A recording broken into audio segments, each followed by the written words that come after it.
Hello and welcome to episode number 29 of the Local Lowdown. My name is Zach Bischoff, and I, as always, am joined by... Whoops. Say that again. Danny Shannon, sir. Alright, thanks, Danny. My apologies for that technological... Or no, that's actually a producing error. Alright, today we'll be talking about, thank you, the National Championship game, which wrapped up, what the heck day was that? Monday the 8th, that was. So, seems like a while ago, huh, Zach? I know it does. The Michigan Wolverines defeated the Washington, what are they, Huskies, I think? Yes, by a score of 34-13. Michigan quarterback J.J. McCarthy went 10 for 18 passing with 140 yards. And Washington quarterback Michael Penix Jr. went 27 of 51 for 255 yards, 1 touchdown, and 2 picks. Danny, just your overall thoughts on the game as we sit here on the 11th of January, 2024. Yeah, Zach. No, for sure, man.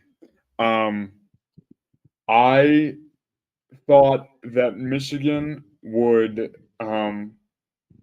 handle their business, and they certainly did this. And I think that I predicted Michigan to win, but I did not pick Michigan to win by such a convincing margin as 34-13. Because I think when you zoom out and kind of take a wider view of this, I think the main reason why Michigan was able to be so dominant, and as in the open there, Zach, I mean, J.J. McCarthy only threw the ball 18 times, only completed 10 passes. But, I mean, the rushing attack, both Corum and Edwards for Michigan were over 100 yards on the game. Corum, if I may, seems unstoppable. Or Corum, whatever his name is. Oh, my gosh. Zach, I mean, he just runs with such physicality. He's not the biggest guy in the world, but he runs with such physicality. Yeah, he does. Sorry to interject. Please continue. No, man. I mean, dude, that's where Michigan was able to kind of impose their will. And I was talking to somebody and we were discussing the game, and when you zoom out, Washington, they threw the ball 51 times, where Michigan just said, you know what, we're going to run the ball because that's Big Ten football. So really it came down to Michigan really wanting to make their presence felt on the ground as they've done all season. I mean, their running attack with Blake Corum and Donovan Edwards has been unstoppable. As you mentioned, I mean, that's where they've been able to put distance. Obviously, McCarthy's a good quarterback who can make throws to receivers like Rowan Mostyn from time to time, and that he's helping to get there too. But I mean, the rushing attack was the key, and a lot of times I think teams out west, such as Washington, try to throw the ball a ton and win every game 42-35. Well, in the national championship game, you had 2 weeks to prep for this game. So everybody knows tendency. It's all about executing and just putting your head down and grinding it out. That's exactly what Michigan did. I was super disheartened to see Michael Penix go down in the third quarter because that really, Michigan was up the whole game. But it was 20-13 when he came out, and it ended up 34-13. So that's a 14-point swing without Penix, Washington's awesome quarterback that I think is going to be a high draft pick this year. But I mean, what more can you say about Michigan? Yeah, because they here came in on a mission and they completed that mission. Yeah, Danny. Thank you very much. When it was a game, what was the score at halftime? I forget what the halftime score is. That's when I turned the game off. 17-10 Michigan, I believe. Yeah, it was 17-10 Michigan. I thought, I'm like, all right. I'm like, we have a game here. And then I went to bed. I went to bed for the night. Then I woke up next morning, saw it, and it ended up being 34-13 Michigan. So yeah, I think that Well, I didn't think that, like you said, Danny, that Michigan was going to blow out Washington in the sense that they did, but that is what in fact happened. And Michigan wins a how many championships is that for them now? That is a good question, Zach. They're first in a while. Yeah, it's been Let me 20 see. years maybe. Anyway, we digress. Um, 12 national championships. Yeah, yeah, the last 12th. one I Okay. believe was in 1997. So Hmm. it has been a while. Yeah. Um, but yeah, I wonder. I mean, this whole with Nick Saban retiring, Bill Belichick stepping away. This is all in the past couple of days with so many head coaching firings. Does Jim Harbaugh stay with Michigan or does he, Yes. go the NFL route? Yes. Yes. I Because think he stays. mean, I think, yeah, I tend to agree with you, Zach. I mean, you just got to the top of the mountain, right? You want to at least bask in the glory a little bit and just continue to, because as we've seen in Alabama and Georgia, it's the hardest one to get is your first one, and I mean I think that's the case for Jim Harbaugh. So close so many times, but I think you do stay at Michigan, but wouldn't it be crazy if the Harbaughs somehow end up coaching each other again, just like they did a few years ago? Like that is a Yeah. football coaching family. I think that's awesome. But I mean, this whole coaching carousel, Zach, has been fascinating, and it's going to continue. I mean, Zach, on the topic of college football here, who the heck takes over for Nick Saban? Yeah. Like Yeah. I'm you not are quite sure placing. about that one. Not quite sure I, about that one quite yet. so yeah, I was a little bit. I did a double take honestly when I first read the news because Nick Saban didn't win the national championship. I thought he definitely would have wanted to coach off into the sunset with a national championship. I mean, he's had so much success for Alabama. Um, but I think he said there's no good time to retire. But I mean, he obviously felt like it was his time.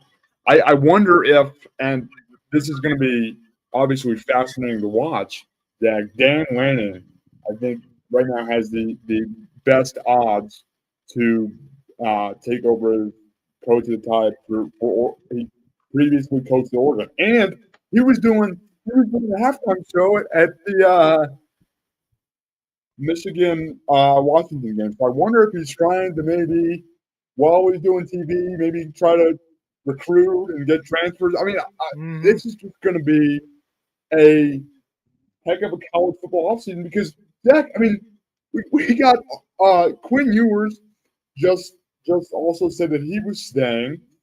A Texas quarterback that fell short in the semis. I mean, despite a valiant effort. But what does Arch Manning do? Arch Manning is the um, cousin, the younger cousin, I believe, of Peyton and Eli Manning.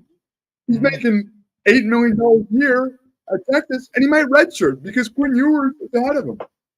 This is an unprecedented era of college football, and it's just going to be awesome to see how it all kind of pans out. Yeah. Yeah. I think the whole world of football in general, like as you said, it's been an interesting past 20, 36 ish hours with Yeah, football. We have Pete Carroll retiring. We have Pete Carroll fired at in Seattle. Excuse me. Then we have Nick yeah, and then Saban Artie Smith here for retiring. the Falcons. Oh, he's out too. Oh wow. Yeah, Um, yeah, yeah, and yeah. then we got Vrabel got fired. Huh, Vrabel got fired. Yeah. You, you just beat, dude. You literally just beat the Jacksonville Jaguars. We are not talking about a Steelers playoff game, Zach. If Mike Vrabel does Yeah. not have a great plan, I mean, and Derrick Henry is probably not gonna. I mean, he's not. He's definitely not playing. He played his final game as a Titan. I mean, but Zach, could you imagine? Like, what's crazy to me is we usually, everybody says that the NFL is a 365-day news cycle because it is. It's such a big corporation, such a big business. But I mean, it's been hard to remember like past years that have been this eventful already. Yeah, Yeah, we played our week 18 was last Sunday, and we're only on Thursday. So yeah, what the heck, man? yeah. It's been a really interesting past 36 hours here in football. It'll be interesting to see kind of where, like, especially coaches like Vrabel and Bill Belichick, where they I would where go they ahead. Go end ahead. up. Sorry. Okay. Yeah, no, Zach. I mean, dude, I would be first in line. I would be first in line if I were a team like the Falcons. Hmm. Just move on from Artie Smith because for Mike Vrabel. Because why wouldn't you want Mike Vrabel? Mike Vrabel literally hates losing with a passion. I mean, I don't know much more of a football guy than Mike Vrabel. I can't. That's the one. The Falcons. They have talent such as Bijan Robinson and Kyle Pitts. And they've obviously been really struggling. But they have talent on paper. So I understand Yeah. that. Artie Smith did not have the best run for the Falcons. But I mean the Titans, man. Like Will Levis is going to take over the starter for Ryan Tannehill. I mean, maybe you just say again the message gets stale, and I get that, but still, I mean Mike Vrabel is a winner that has won as a pro and wants to win as a pro. I mean I just that was the one move that was a little bit perplexing to me. Maybe he goes to the Patriots, Zach. Yeah. That would honestly be my pick because he's kind of like I mean he played under Bill Belichick, so I think he kind of knows the Patriot well. Dude, it's gonna be fascinating to watch, man. Yeah. It really Yeah. is. It really is going to be fun to watch this offseason. It'll probably be one of the more active off seasons as far as coaching Yes, openings. But by my dude. count, I believe it's If, 7 openings as of this morning. yeah, I believe so, Zach. No, I mean, if you think about it, this is only day 4. What the heck is going to happen between now and next September? We haven't even crowned a Super Bowl champion yet, Yeah, no. and the best offensive coordinators and defensive coordinators that are putting together great runs aren't even able to take interviews yet because they're still trying to prep for round. I mean, Super Wild Card Weekend, as we talked about, man. I mean, it's a great time of year. It's been a great start to the NFL offseason for some teams. But Hmm. meanwhile, we haven't even played playoff games, Zach. So that's where I keep coming back to. Like, Yeah. And we already, I, and I, I good, good. go ahead. I often think of uh, John Rostensteele is a college basketball analyst and beat writer, and he a lot of times says, a 16 seed beats a 1 seed, and then he goes anarchy, no, just college basketball. Well, the same could be applied. The fact that we have 7 head coaching openings in the 4th day of the NFL offseason for some teams, just as Week 18 finished up. Some people might say it's anarchy. No, it's just today's NFL, Zach. I mean, man, Yeah. oh man, Yeah, it's a coaching carousel. it is, man. It is. And finally tonight, Danny, we're going to talk about Pitt men's basketball here. So Pitt, their last game, they did lose to Duke to fall to 1-4, I believe, in ACC play by losing to Duke by a score of 75-53.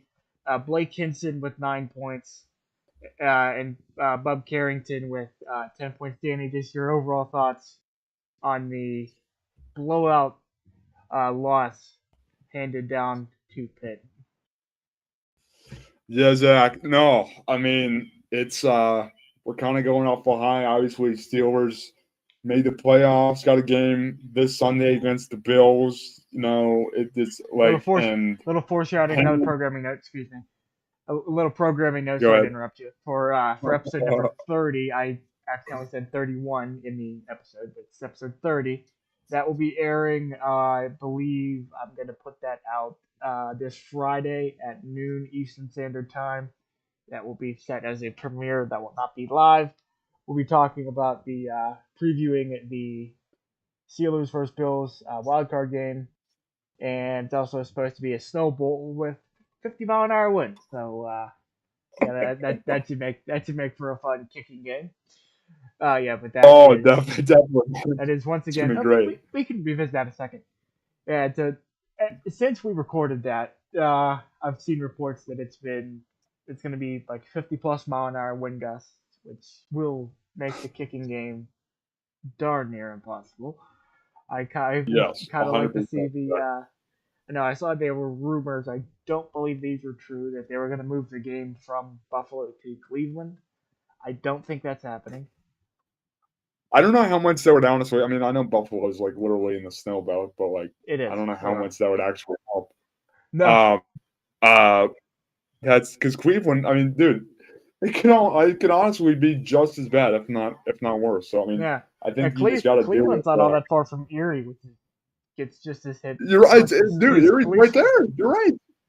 versus Yeah, I Buffalo. know. So Oh, I guess the one positive about basketball here, Zach, is that basketball is always played indoors. You know, yeah. always, except for the TBT that sometimes has awesome outdoor courts. College basketball is always played indoors. You know, you always got ideal floor conditions. But Zach, the bottom line is Pitt just got outplayed for 40 minutes against Duke. You know, and Duke is number 11th in the country right now, Hmm. and Pitt is struggling in the ACC. Yeah. You know, and I think that's what we saw. We saw a team with poise. I mean, Duke really it came down to second chance points. You know, in terms of total rebounding, Zach, they out rebounded us 44-26. You know, and Kyle Filipowski and Who the Panthers Duke, cannot seem to they're control anytime we play them. He terrorized us last year when when when they played us, and he terrorized us again yeah. this year. No, and I mean he's a very, very talented player. That's why he's having success at Duke, Zach. But I mean, Hmm. in the ACC, you have to limit good players.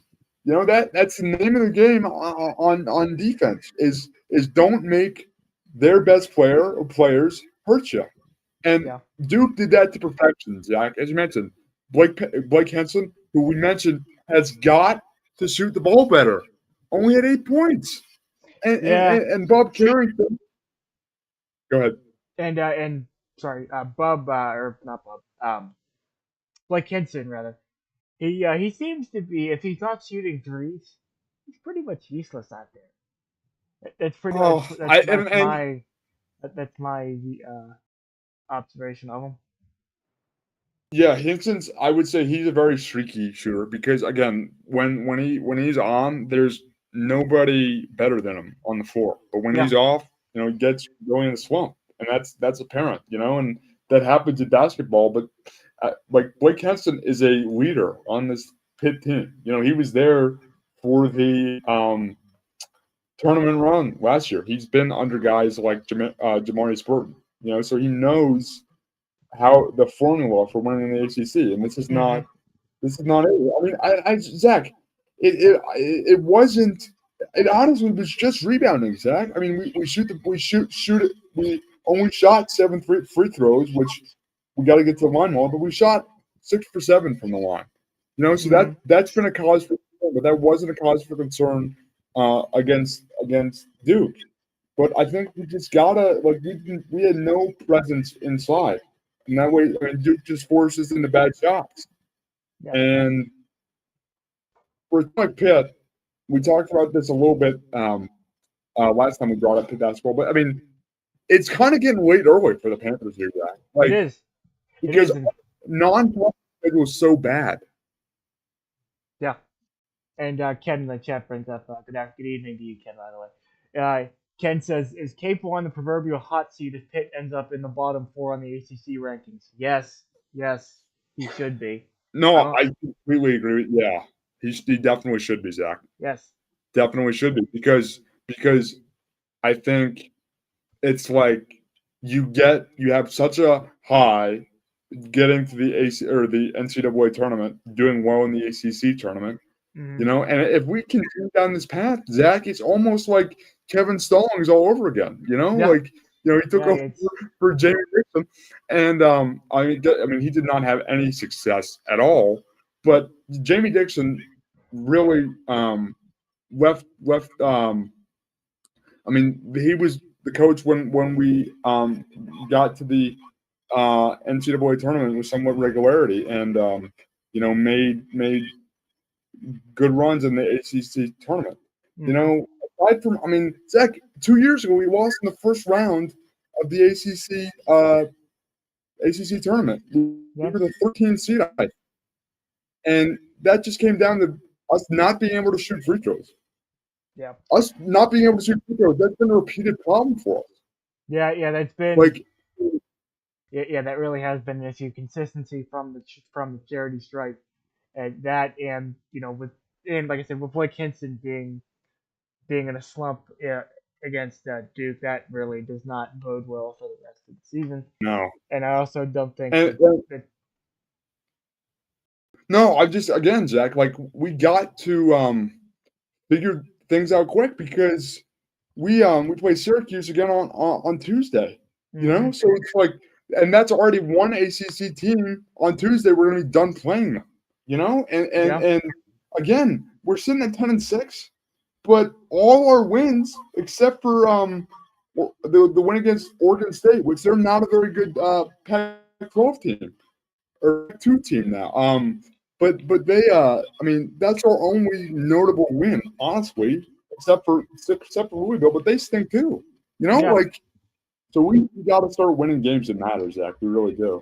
yeah. I don't think Pitt's gonna get into the tournament this year, unless they turn things around, like starting on Tuesday night against Yeah. Syracuse, which they've already lost to this year. They lost this to open ACC play this year, so I'm not quite sure how that's going to go.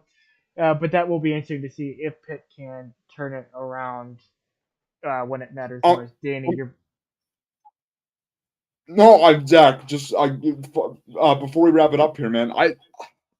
I completely agree with you that Syracuse is about as a must-win game in the early season as you can get. I mean, I would say it's pretty high stakes for just the state of the Panthers season because you know again we've already played Syracuse one, and that game was right there for us, Zach. mm-hmm. But the disheartening part of the equation here, Zach, is our ACC losses have not been close, really. I mean, we handled Louisville, obviously, but we lost to Duke by 22, UNC by 13, and then Syracuse by 8. So, like, it's not even like we're right there in the final play. It's just we're collapsing, Zach. Yeah. Danny, your final That worries. thoughts on all things discussed on this 29th edition of the Local Lowdown podcast. Yeah, Zach. No, I mean, how about college football, man? Yeah. I truly, and again, I know some of our listeners have been able to watch more college football than I have in my lifetime. But I mean, it's hard not to think how much of an unprecedented time we're in terms of the college football world, because next year we go to college the 12-team format, so that's going to be again really interesting to see what teams can get in, Zach, with everything going on with all the coaching retirements and firings like we talked about in the NFL, NFL playoffs going on. Like it is just it's been awesome to discuss it with you, Cal. So appreciate you for having me, man. Yeah, thank you, Danny, for your time and effort on this episode here today. Thank you to Ken out there for being in the chat as always, sticking with us the entire way, it appears. Um, and also the other viewer who joined on late in the broadcast here today. Another quick reminder: episode number 30 will be premiering on our channel on this Friday. That is the 12th at noon Eastern Standard Time. That will be the Steelers Bills wildcard game preview, and we will. And that's a short episode, so we wanted to make it up to you and come out with a longer one here this evening. Anyway, until Let's next go time. Steelers, Zach. Here we go, Yes, baby. yes, let's go Steelers. Until next time, for Danny Shanholter, I am Zach Bishop. We will see you all next time right here on the Local Lowdown podcast.